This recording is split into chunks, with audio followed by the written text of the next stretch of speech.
Maar jy sien nou, gaan Vroneman, en hy het nou van bietjie van die goed oor, al hy ook 'n klomp bottels se goed, en sy vrou sê, waar kom die leerbottels? Hy sê, weet nie, hy het nog nooit 'n leerbottel gekoop nie, en jy weet, dinge gaan nou swaar met hom, en hy gaan maar af na die casino toe, en hulle sit die laaste paar centen in.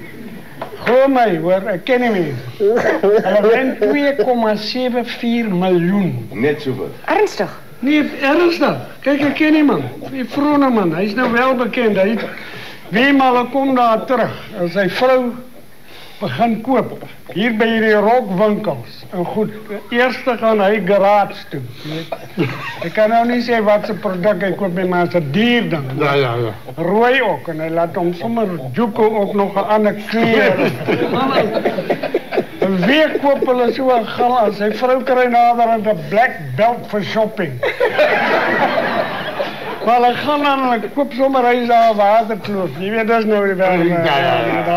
Daar bly die manne hoor. En hy koop sommer net om in te pas 4 rifrig honde by en het 4 klein Pekinesies. Jong man, nou gaan het goed met hulle en die bure sien, kyk, hierdie mense wat hier ingetrek het, hulle is nou top gear. Hulle nooi sommer daar na kunstuitstalling toe, jy sien.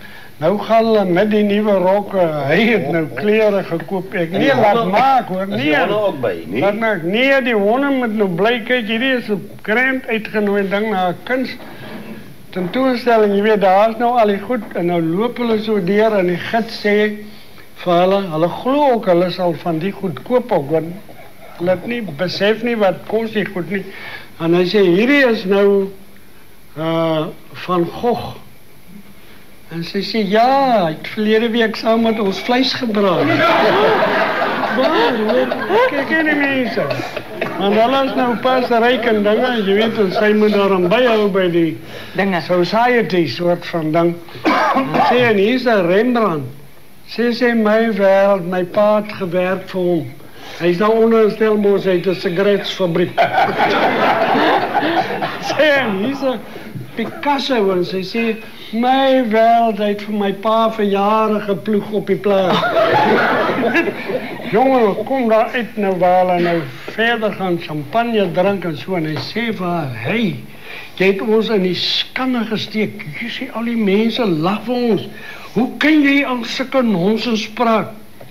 Hy sê, wag, hier sal ons vir jou R600 gaan koop vir ons 'n boek oor kuns. Hy sê, maar vat sommer hierdie R500 by en koop jy vir ons 2 baie kostuums, want ons is uitgenooi na die Swanemeer.